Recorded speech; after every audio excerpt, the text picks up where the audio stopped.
আসসালামু আলাইকুম উদ্যোক্তা ভাই ও বোনেরা, আশা করছি আপনারা সকলে ভালো আছেন, সুস্থ আছেন। কৃষি প্রতিবেদন চ্যানেলের নতুন একটি পর্বে আপনাদের সকলকে জানাই আন্তরিক শুভেচ্ছা ও অভিনন্দন। আপনারা অনেক উদ্যোক্তা ভাই ও বোনেরা রয়েছেন যারা এই ধরনের হাঁস পালন করতে চান, অর্থাৎ লাভজনক হাঁস পালন করতে চান, কিন্তু সঠিক জাতের এ গ্রেডের বাচ্চা আপনারা কোথায় পাবেন, এই সকল বিষয়গুলো নিয়ে কিন্তু আপনারা অনেক দুশ্চিন্তা থাকেন। কেননা আমাদের বাংলাদেশে দেখা যায় যে সেক্টরে লাভ বেশি পাওয়া যায় ওই সেক্টরে প্রতারণাটাও বেশি হয়ে থাকে। তো আজকে আমার পাশে রয়েছেন একজন ৩৫ বছরেরও বেশি পুরাতন বা অভিজ্ঞ একজন হাঁস পালনকারী খামারি বা উদ্যোক্তা, যারা এই ধরনের বাচ্চাগুলো উৎপাদন করে সারা বাংলাদেশে কিন্তু পৌঁছে দিচ্ছেন। তো আজকে আমরা রয়েছি মক্কা মদিনা হাঁসের খামারে। এটি হচ্ছে ময়মনসিংহ বিভাগের নেত্রকোনা জেলার মদন উপজেলার কুঠিরিকোনা গ্রামে। আপনারা জানেন এখানে কিন্তু তুষ ও হারিকেন পদ্ধতিতে এই ধরনের এ গ্রেডের বাচ্চাগুলো উৎপাদন করা হয়ে থাকে। ইনকিউবেটরের চেয়ে কিন্তু তুষ পদ্ধতিতে বাচ্চা উৎপাদন বেশি কোয়ালিটিফুল হয়ে থাকে। তো এখন যে বাচ্চাগুলো আমাদের হাতে দেখতে পাচ্ছেন এগুলো হচ্ছে এ গ্রেডের খাকি ক্যাম্বেলের বাচ্চা। তো এই বাচ্চাগুলো আপনারা অনেকে সংগ্রহ করতে চাচ্ছেন, কিন্তু আসলে সঠিক বাচ্চা কোথা থেকে পাবেন, কোন বয়সের বাচ্চা আপনারা নিলে আপনারা লাভবান হতে পারবেন, এই সব বিষয়গুলো সম্পর্কে আপনাদের ধারণা না থাকে আপনারা হচ্ছেন ক্ষতিগ্রস্ত এবং প্রতারিত। তো আজকে যে উদ্যোক্তা রয়েছেন তার সাথে আমরা কথা বলবো এই বাচ্চাগুলো আপনারা কোথা থেকে সংগ্রহ করবেন, কোন ধরনের বাচ্চা সংগ্রহ করবেন এবং কিভাবে চিনবেন আপনারা অরিজিনাল খাকি ক্যাম্বেল বাচ্চা, এই সকল বিষয় সম্পর্কে বিস্তারিত জানবো। আসসালামু আলাইকুম। ওয়ালাইকুম আসসালাম ওয়া রাহমাতুল্লাহ। কেমন আছেন আপনি? জি ইনশাআল্লাহ আলহামদুলিল্লাহ ভালো আছেন। জি আচ্ছা, আমরা তো আপনাদের এই খামারে আরও কয়েকবার এসেছিলাম, জি তো দেখিয়েছিলাম আপনাদের এখানে কী ধরনের হাঁস উৎপাদিত হয় বা কোন কোন হাঁসগুলো পালন করা লাভজনক। তো আজকের পর্বে আমরা রয়েছে আপনাদের এটি একটি বাচ্চার ঘর বলা যায়, যেহেতু এখানে বাচ্চাই রয়েছে। তো এইখানে যে বাচ্চাগুলো আছে আসলে এই বাচ্চাগুলো সম্পর্কে জানবো। শুরুতে একটু আপনার পরিচয়টা আবার দিবেন। বিসমিল্লাহির রহমানির রহিম। আমি কাইরুল ইসলাম, মক্কা মদিনা হাঁসের খামার, আমার গ্রাম কুঠিরিকোনা, থানা মদন, জেলা নেত্রকোনা। আচ্ছা, আপনাদের এই যে হাঁস উৎপাদনটা কত বছর যাবত হাঁসের বাচ্চা উৎপাদন করেন?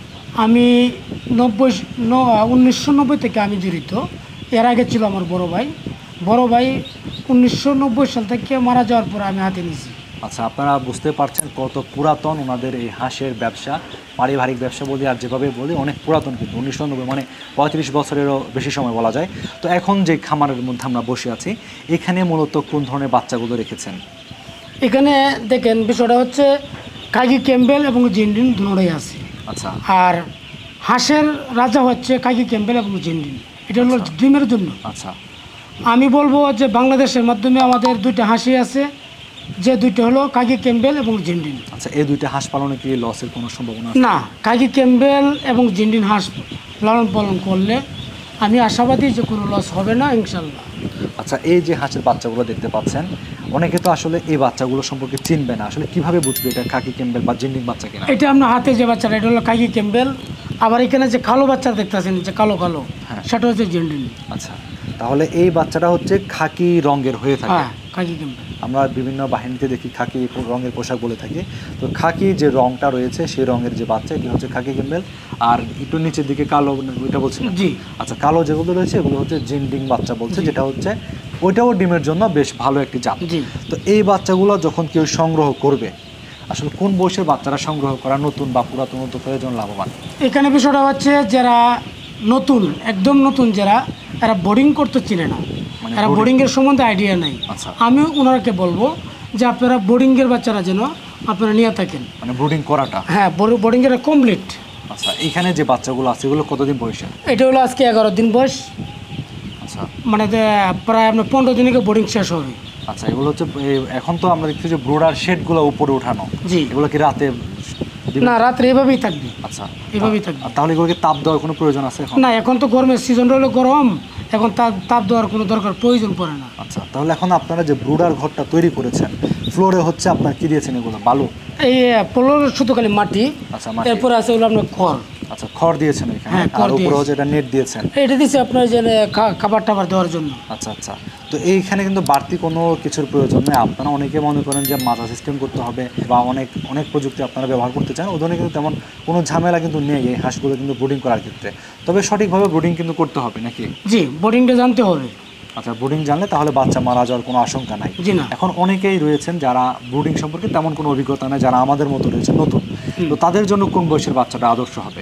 আসলে তারা যদি আপনার 15 দিনের বাচ্চা নিতে পারে কিংবা 1 মাসের বাচ্চা নিতে পারে। আচ্ছা, আর সেক্ষেত্রে পাশাপাশি আমি বলবো যে যারা অ্যামাউন্ট বলো আছে, টাকা পয়সা আছে, জায়গা ভালো মানে আছে, বাজেটটা ভালো আছে। বাজেট ভালো আছে, সেক্ষেত্রে আপনার ডিমের মুখোমুখি নিলে আরও ভালো। ওটা কতদিনের বয়স হবে? এটা 4 মাস হবে, 4 মাস ওভার হবে, আচ্ছা আচ্ছা অথবা রানিং ডিমেরটা নিতে পারেন, আচ্ছা, মানে রানিং ডিম পাড়াটাও নেওয়া যায় অথবা ডিম আসবে এরকমও নিতে পারেন, এরকমও নেওয়া যায় আর কি। মানে এটা ডিম নিলে দিলে- ভালো আর কি বেশি। আচ্ছা, এটা নিলে কিন্তু আপনার যে সুবিধাটা পাবে হলো আপনার কোনো ভয় নাই, মানে জি না। ওনাদের হাতে ডিম আসা জি। শুরু হবে, তাহলে সেক্ষেত্রে কিন্তু ভয় নেই। আপনার চাইলে ওই ধরনের বাচ্চাগুলো বা ওই ধরনের হাঁসগুলো নিতে পারেন।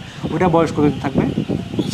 যেটা আপনার রানিং ডিমেরটা থাকবে আপনার 6 মাস ওভার, আর যারা ডিমের মুখোমুখি আমরা বলি এটা থাকবে আপনার 4 মাস ওভার। আচ্ছা, এখন এই হাঁসগুলোকে আপনার বাড়তি ডিমে যখন আসবে বাড়তি কেমন খাবার দিতে হয়? আসলে যে বিষয়টা হচ্ছে, হাঁসে যদি আবদ্ধ অবস্থা হাঁস লাগা হয় সেক্ষেত্রে আপনার 3 বার খাবার দিতে হবে, সকাল, দুপুর, বিকাল। আর যখন আপনার ডিম আসবে তখন আবার রাত্রে একটা খাবার দিলে আরও ভালো। আচ্ছা আচ্ছা, মানে ডিম যখন আসবে আর কি। জি জি। আচ্ছা, হাঁসের জন্য আপনার ভ্যাকসিনগুলো কি কোন সময় দিতে হয় একটু যদি বলতেন? আসলে ভ্যাকসিনগুলো হলো হাঁসের জন্য জরুরি, জি, যেমন মাছের জন্য আপনার পানি জরুরি, তেমনই আপনার হাঁসের জন্য ভ্যাকসিনগুলো ভ্যাকসিনগুলো জরুরি। কারণ ভ্যাকসিনগুলো যদি আপনার সঠিক দেওয়া থাকে হাঁসে কোনো ঝুঁকিপূর্ণ থাকে না। সেক্ষেত্রে আমি দর্শকরে বলবো, যারা হাঁস বিক্রি করেন যারা, তারাকে আমি উদ্দেশ্য করে বলবো যে আপনারা ভ্যাকসিন ছাড়া কোনো হাঁস আপনারা বিক্রি করবেন না। আর এটা যারা আমার যারা কিনবেন, অনুরোধ। হ্যাঁ, আর যারা কিনবেন তাদের জন্য আর যারা কিনবেন তারা একটু যাচাই করে কিনবেন, যে একটা অরিজিনাল কামারের কাছ থেকে আপনারা কিনবেন, যেন কোনো দালালের কাছ থেকে আপনারা না কিনেন। আচ্ছা, এক্ষেত্রে আপনারা যদি অরিজিনাল কামারের কাছ থেকে কিনেন, আমি আশাবাদী যে আপনারা সঠিক একটা মাল পাবেন। আপনার তো 35 বছরেরও পুরাতন খামার বলা যায় এবং অভিজ্ঞতাও রয়েছে, তো এখন আপনি নিজে একজন সফল উদ্যোক্তা বলে নিজেকে মনে করছেন? যে ইনশাল্লাহ আমি আসলে সাধারণ মানুষই একজন ছিলাম, এখনও সাধারণই।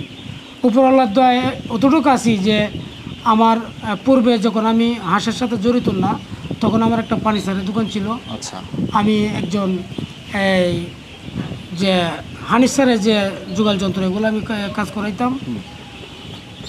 তখন কাল ছিল আপনার আমার বড় ভাই। আচ্ছা, তো 1990 সালতে আমার বড় ভাই মারা যান। উনি মারা যাওয়ার পরে যে ভাই যে এটা করছেন আমি দেখলাম মোটামুটি একটা লাভবান। আচ্ছা, তো চিন্তা ভাবনা করলাম যে এগুলো চাইলে আমি হাঁসের ব্যবসাটার দিকে আমি করতে পারি কিনা। তখন আমি আবার বাচ্চা ফুটানো শুরু করলাম। আচ্ছা, আচ্ছা, আমি 1990 সাল থেকে আমি হাঁসের বাচ্চা ফোটাই। তখন থেকে আমি বাচ্চা বোর্ডিং করি, নিজেরা হাঁস পালন করি, একবার ডিমের উপযুক্ত করে আনি, রানিং ডিম পর্যন্ত আনি। আমি এখন বর্তমানে আমার 3000-এর উপরে আমি নিজে খামার তৈরি করছি। আলহামদুলিল্লাহ, আপনার নিজের হাতে করা। হ্যাঁ, এবং আমি সরকারি বেসরকারিভাবে ট্রেডিং আর সনদপত্র আমি ইনশাল্লাহ পাইছি অনেক। আচ্ছা আচ্ছা, তাহলে এখন যেহেতু আপনি একজন অভিজ্ঞ খামারি এবং একজন সফল উদ্যোক্তা বলা যায়, জি। তো আমাদের যারা নতুন উদ্যোক্তারা রয়েছেন যারা ক্ষতিগ্রস্ত বা প্রতারিত, তো তাদের জন্য আপনার এই বাচ্চা সরবরাহে আপনি কেমন ভূমিকা রাখছেন বা তাদের জন্য আপনি নিজে বাচ্চা সরবরাহ করছেন কিনা?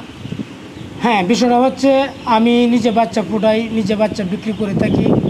আমি সারা বাংলাদেশে আমার কাছ থেকে বাংলাদেশে যে কোনো জায়গা থেকে আমার কাছে আসে, আমি ওইটা আপাতত আমি করতে পারি যে মানে যাতায়াতের যে খরচগুলা সেটা পার্টি গ্রহণ করবেন, এবং যাতায়াতে যে বাচ্চাগুলো পৌঁছানো সেটা আমি গ্রহণ করব। যদি রাস্তায় কোনো ক্ষতিগ্রস্ত হয় সেটা আমি গ্রহণ করব।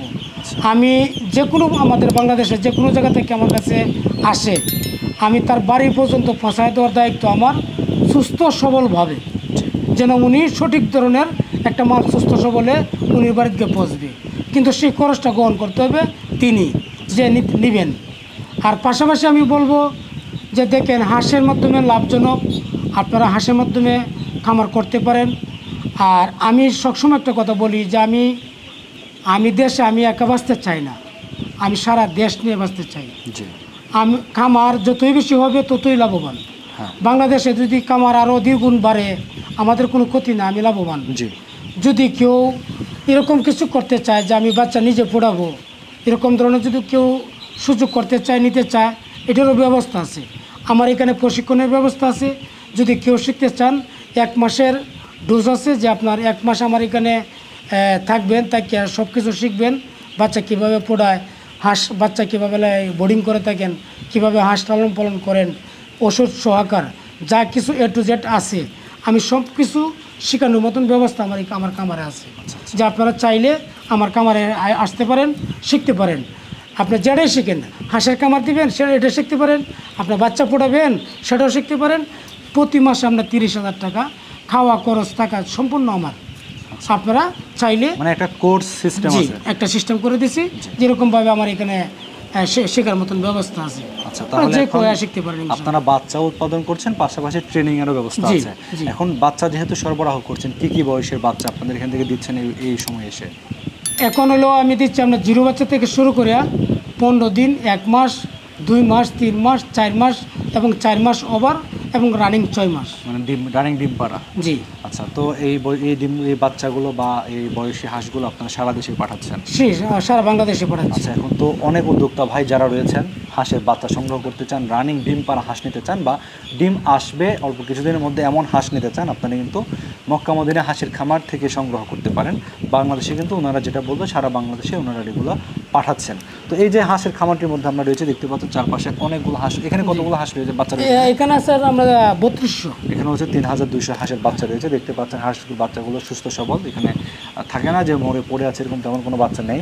তো আপনারা যারা হাঁসের খামার করতে চাচ্ছেন, আপনারা অবশ্যই ওনাদের যদি সম্ভব হয় এখানে এসে সরাসরি ভিজিট করে আপনারা ওনাদের এখান থেকে তথ্য পরামর্শ বা হাঁসের বাচ্চা সংগ্রহ করতে পারবেন। এক্ষেত্রে আপনাদের নিজেদের যে একটা কনফিডেন্স সেটাও বৃদ্ধি পাবে এবং আপনাদের হাঁস পালনে আপনারা আরও উদ্বুদ্ধ হবেন। তো আপনাদের হাঁস পালন হোক আরও লাভজনক এবং সাফল্যমণ্ডিত। তো আপনারা যারা বাচ্চা সংগ্রহ করতে চান বা হাঁস সম্পর্কে তথ্য জানতে চান, ভিডিওর স্ক্রিনে দেওয়া নাম্বারে যোগাযোগ করে যে কোনো পরামর্শ বা বাচ্চা আপনারা সংগ্রহ করতে পারবেন। তো আপনাদের সঙ্গে দেখা হবে পরবর্তীতে অন্য কোনো প্রতিবেদনে, অন্য কোনো উদ্যোক্তার সঙ্গে, অন্য কোনো খামারে। সে পর্যন্ত সকলে ভালো থাকুন, সুস্থ থাকুন। আল্লাহ হাফেজ। আল্লাহ হাফেজ।